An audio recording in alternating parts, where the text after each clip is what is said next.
Bonjour mes amis, hi guys, that's it, Uptick has imploded. Oh my god, I was walking around Hong Kong today looking at Rolex, and all the second-hand shops have brand new Rolexes at crazy prices, crazy premiums. I went to nice shops like Classic Watch Repair. Good guys, but man, the prices and the Rolex shops, they have nothing at all. Nothing until I walked in front of one of the ADs and they had,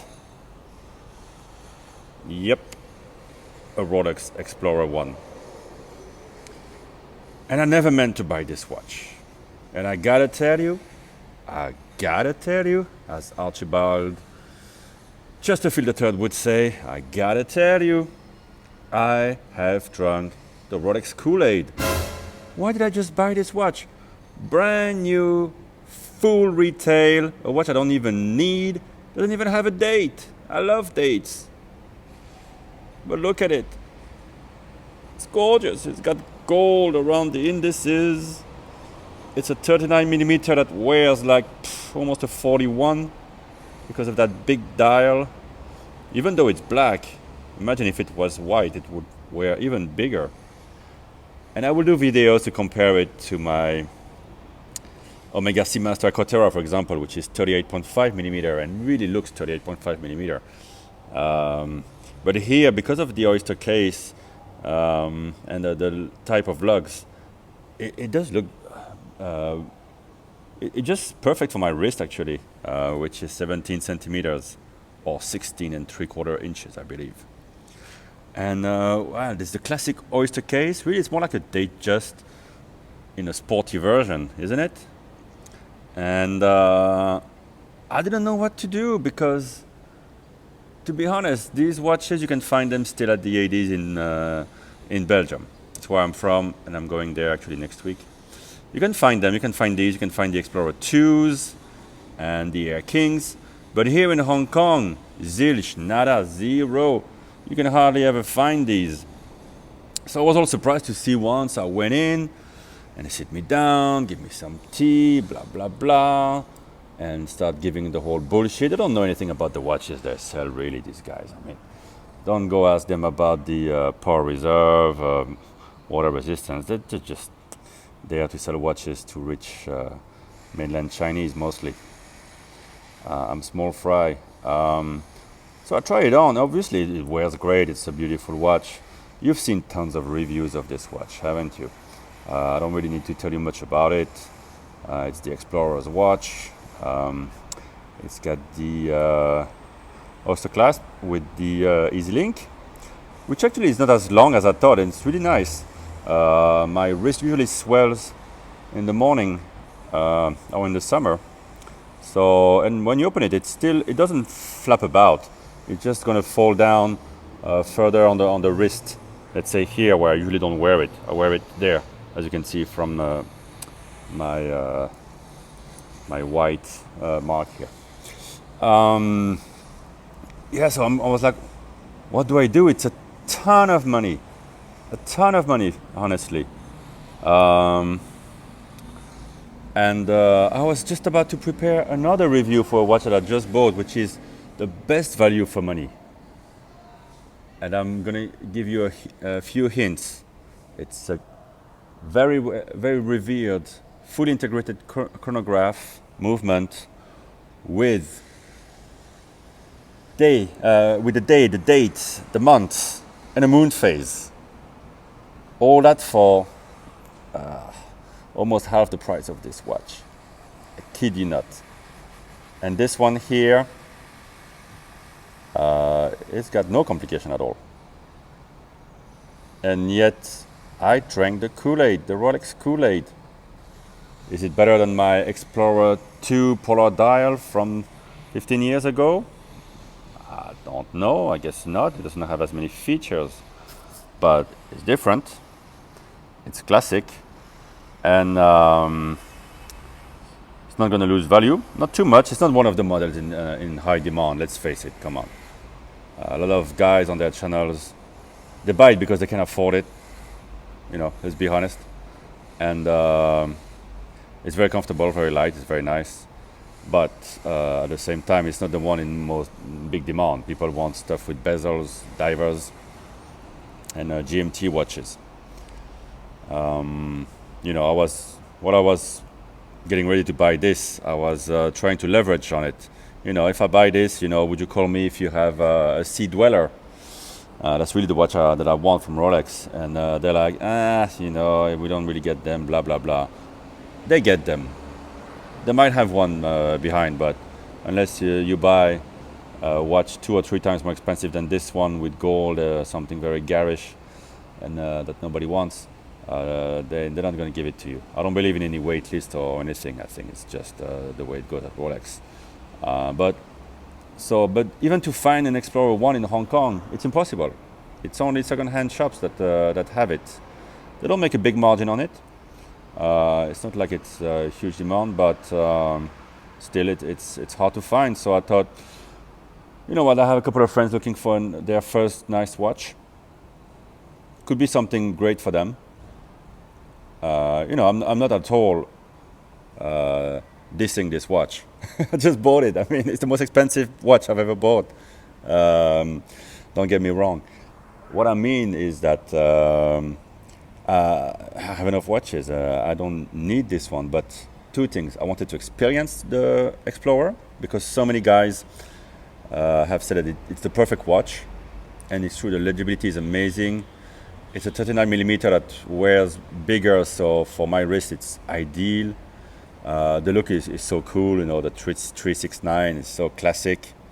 The classic Oyster, and it's not going to lose value or not much. And in the long run, it's going to be great for my son. Could be his first, and maybe even his last for all his life. Great Rolex. This was Ian Fleming's watch, as a TGV from the Urban Gentry channel loves to remind us every time he talks about this watch. And I think James Bond was meant to wear this watch in the beginning. So I've been drinking something a bit stiff. Well, not really, it's just 7%. From the 7-Eleven, this is Highball. That's what they drink in Japan. It's just Japanese whiskey with water. I'm going to get a sip now because I don't know what I'm talking about anymore. Yeah, so there you go. Uptick is imploding, losing his mind. I was just... even my bank tried to look out for me. The first time I tried to pay, they turned it down. It's just because I had been using my credit card like a maniac this month already, and there was just no margin left.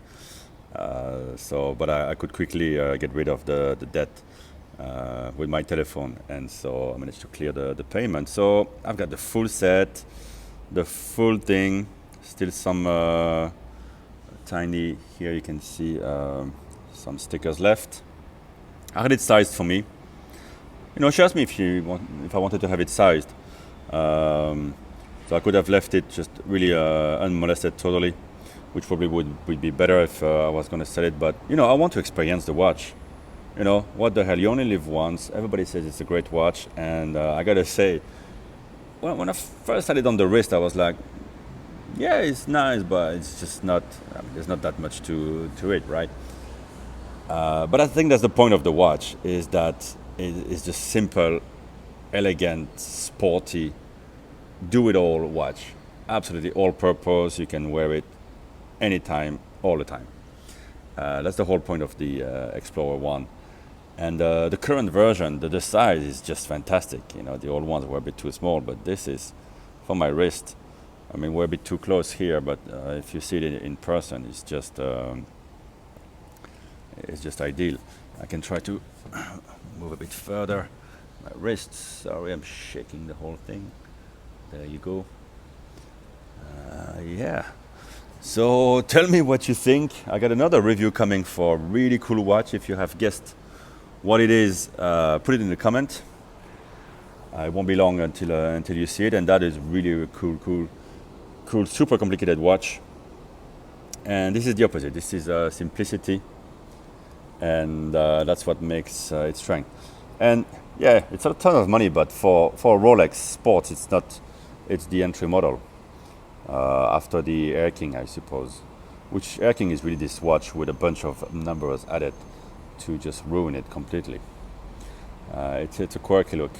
Let me show you the Easylink and what it's going to do to the watch on the wrist.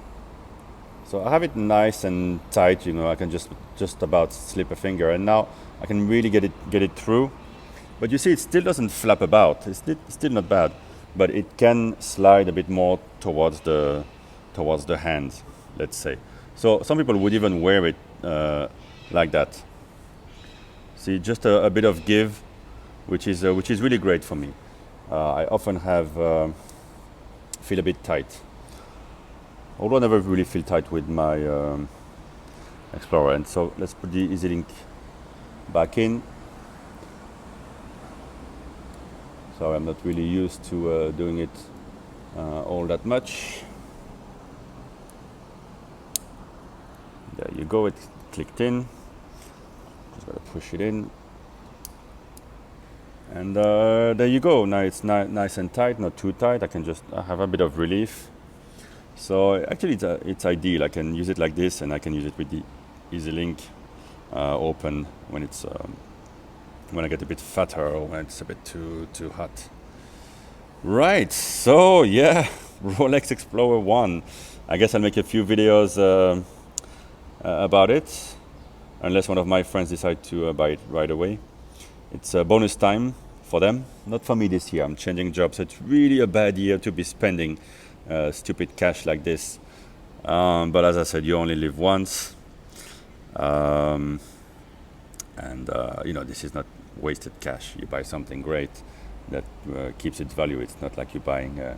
My wife wants to have a Chanel bag. You know, that's 30-50% gone when you leave the store.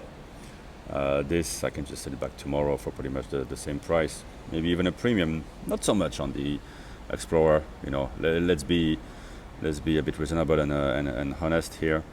Even though it's a big Rolex craze right now, and these you can never find these in the shops in Hong Kong. You can still find them in Belgium. Last summer, every shop had one of these.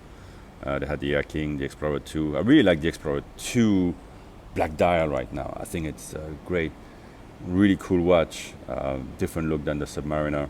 Very different look, and just as cool. Right, so this is your introduction to my brand new Rolex Explorer.